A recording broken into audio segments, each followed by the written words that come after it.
ఓం సాయిరామ్. సాయి భక్తులందరికీ నమస్కారం అండి. సాయినాథుని దయ వల్ల ప్రతి ఒక్కరి కుటుంబం ఎక్కడున్నా కూడా సుఖంగా, సంతోషంగా ఎప్పుడూ కూడా అష్టైశ్వర్యాలతో, ఆయురారోగ్యాలతో ప్రతి ఒక్కరూ కూడా సంతోషంగా ఉండాలని చెప్పి సాయి తరపున నేను కూడా కోరుకుంటున్నాను. ఈరోజు వీడియోలో మన సాయి పిలుపు ద్వారా మనకు వచ్చినటువంటి సందేశం ఏంటంటే, ఊహించని ఒక అద్భుతమైన శుభవార్త నీ చెవిన పడుతుందమ్మా. నిర్లక్ష్యం చేయకుండా తప్పక నేను చెప్పే ఈ సందేశాన్ని విను అని మనకు బావగారు ఈరోజు ఈ సందేశం ద్వారా మన ముందుకు వచ్చారనమాట. మరి బాబాగారు ఇలా ఎందుకు చెప్తున్నారని మనం సాయి మాటలోనే తెలుసుకుందాం. వీడియోని స్టార్ట్ చేసే ముందు ఒక చిన్న రిక్వెస్ట్ అండి.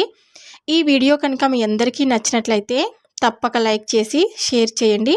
ఇక బాబాగారి సందేశాన్ని విందామా. మరి తల్లి, నీ కోరికలు ఈరోజు ఖచ్చితంగా తీరుతాయమ్మా. ఈరోజు ఈ గురునావాకు వినే అదృష్టం నీకు కలుగుతుంది. అంటే నువ్వు కోటి జన్మలో పుణ్యం చేసుకున్నావని అర్థం కదా తల్లి. నీ కోరికలు, ఆశలు తీరుతాయా, నెరవేరవా అని ఆలోచనలో నువ్వు పడ్డావు. అయితే మీ బాబా చెప్పే మాటలు విన్నావంటే కనుక తప్పక నీకు ఒక ధైర్యం వస్తుంది, ఒక అవగాహన కూడా వస్తుంది. అందరి కోరికలు తీరుతున్నాయే, నేను అనుకున్నటువంటి కోరిక ఏది తీరడం లేదు అని నువ్వు బాధపడుతున్నావు. నా జీవితం ఒక ప్రశ్నార్థకంగా మిగిలిపోయిందని కుమిలిపోతున్నావు కదమ్మా. ఇంతకు నా కోరికలు తీరుతాయా లేదా, అసలే నెరవేరకుండా పోతాయా అనే సమయాలలో నువ్వు నన్ను తలుచుకొను ఖచ్చితంగా బాబా నా ఆశలు నెరవేర్చు అని నన్ను వేడుకుంటూ ఉన్నావు. అసలు నెరవేరడం లేదని, తమ కష్టాలు తీరడం లేదని నా మీద ఉన్న నమ్మకం కొద్ది కొద్దిగా నీకు తగ్గిపోతుంది కదమ్మా. బాధలు, దుఃఖంలో ఉన్నప్పుడు అలాగే ఆలోచింపజేస్తాయి. ఇలా జరగకుండా ఉండాలంటే ఏం దారి ఉందో తెలుసా? నాకు నువ్వు ఇంకా దగ్గర కావాలి. ఎవరు దూరం చేయలేనంత దగ్గరగా నాకు నువ్వు కావాలమ్మా. ఏ పరిస్థితిలోనైనా సరే నమ్మకం పోగొట్టుకోలేనంత దగ్గర కావాలి. కానీ ఒక విషయం నువ్వు తెలుసుకోవాలి. ఒక్కొక్కసారి కోరికలు నెరవేరితే నమ్మకం కలగడం, అలాగే కోరికలు నెరవేరకపోతే కోప్పడి నమ్మకం లేనట్టు మాట్లాడడం నాకు చాలా సంకటమైన పరిస్థితిని కల్పిస్తుంది. నాకు నీకు దూరం పెంచే ఈ పరిస్థితిని ఆమోదించని. కానీ నీ ఆశలు, కోరికలు నెరవేరేనా, నా సమస్యలు తీరేనా అని నన్ను అడగబోతున్నావు కదా. నీ ఆశలు, కోరికలు న్యాయమైనవైతే తప్పక నెరవేరుతాయి. నేను నెరవేరుస్తాను. కొన్నిసార్లు ఎందుకు నెరవేరడం లేదంటే, నీ ఆశలు, కోరికలు నెరవేరిన తర్వాత నాకు దూరమయ్యే పరిస్థితి లేదు అని అనిపిస్తే తప్పక నెరవేరుస్తాను. సమస్యలు, బాధల్లో తలుచుకునే ఆ సమయంలో ఎవరైతే నన్ను గుర్తుంచుకొని తలుచుకుంటారో వాళ్ళు నా నిజమైన బిడ్డలు. తల్లి, కష్టం వచ్చినప్పుడు తలుచుకొని, సంతోషం వచ్చినప్పుడు మర్చిపోయి దూరంగా ఉన్నావా? అలా ఉంటే కనుక వాళ్ళు నా బిడ్డలు ఎప్పటికీ కాలేరు. ఈ విషయం నువ్వు తప్పక తెలుసుకోవాల్సిన విషయం. అన్ని సందర్భాలలో బాబా అని నన్ను తలుచుకున్న వాళ్ళు నా బిడ్డలు అవుతారు. నేను నాతో సంతోషించబడతాను. నేను పూర్తిగా నా బిడ్డలకు న్యాయమైన కోరికలను, ఆశలను నెరవేరుస్తాను. కాబట్టి మన సంఘటనలు, మన ఆలోచనలు మనసుకు బాధ పెట్టే స్థితిని తెచ్చుకోకుండా, దేని గురించి ఆలోచించకుండా నా నామస్మరణ నీకు ఒక మంచి పనిగా ఇస్తుంది. ఇన్ని రోజులు నిద్ర కరువై ప్రశాంతత లేని నిద్రను ఇక నువ్వు వదిలేయి. ఇక ఆలోచించొద్దు.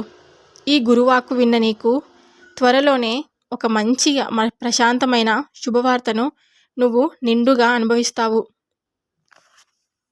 రేపు ఉదయాన నువ్వు మనశ్శాంతిగా, ఉత్సాహంగా, ఎంతో ఉల్లాసంగా నిద్ర లేచిన వెంటనే నేను ఏదో ఒక రూపంలో నిన్ను కోరిన కోరిక అనేది, మంచి శుభవార్త అనేది వింటావు.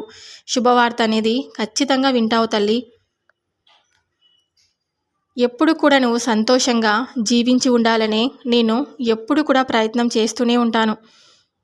నువ్వు కూడా తీరని ఆలోచనలు మనసులో పెట్టుకోకుండా, జరగదు, ఇక ఎప్పటికీ జరగదు అని అనడం వల్ల జరగదు అని ఎప్పుడు కూడా నిజమైపోతుంది. కాబట్టి నా బాబా నాకు నెరవేరుస్తాడు, ఖచ్చితంగా జరుగుతుంది అని సంతోషంగా నిద్రించు. మనసులో ఏ అలజడి పెట్టుకోకుండా నువ్వు ఏ కోరిక అయితే కోరుకున్నావో ఆ కోరిక నెరవేరుతుంది అని ఒక మంచి ఆలోచనను పెట్టుకో. పాజిటివ్ మైండ్తో ఉండు అని చెప్తున్నాను.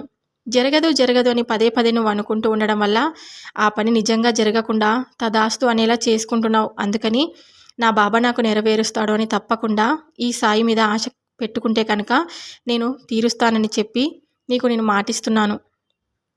నమ్మకంతో ఉండు. ఖచ్చితంగా నువ్వు అనుకునే మాట నీకు తీరుతుంది. నీ కోరిక తీరడం ఖాయం.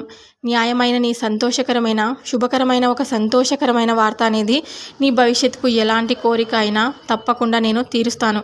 సంతోషమని ఖచ్చితంగా నువ్వు అనుభవించే తీరుతావని నీకు నేను మాటిస్తున్నాను. అది నీకు నష్టాన్ని చేకూరుస్తుంది అని అనిపించినప్పుడు నేను నీకు కొద్దిగా సమయాన్ని వెచ్చి ఉంచానని నువ్వు అర్థం చేసుకో. నువ్వు అడిగిన వెంటనే నీ కోరిక తీర్చడం లేదని నువ్వు ఎప్పటికీ బాధపడకు. ఎందుకంటే ఆ పని జరిగితే కనుక నువ్వు కష్టాల్లో ఇరుక్కొని పోకుండా నిన్ను కాపాడేందుకే నువ్వు అనుకున్న కోరికలను కొంచెం వరకు నేను వాయిదా వేస్తూ ఉంటాను. అంత మటుకే నువ్వు అసలు జరగదు అని అనుకోవడం ముమ్మాటికి నీ తప్పు అవుతుంది కదా. నీ జీవితంలో ఎన్నో అద్భుతాలను నేను చూపిస్తాను. ఇదంతా నువ్వు నమ్మవలసి ఉంది. మరి ఖచ్చితంగా ఈ సందేశం ద్వారా నీకు ఈ శుభవార్తను తీసుకొని వచ్చాను.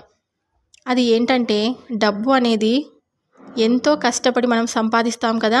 మన కష్టానికి తగిన ఫలితం డబ్బు రాగానే ఎంతో ఆనందపడతాం. కానీ అది అలా చేతికి రాగానే ఎన్నో ఖర్చులు, ఎన్నో ఇబ్బందులు చూస్తుండగానే మన చేతిలో ఉన్న డబ్బు అంతా మాయమైపోతుంది.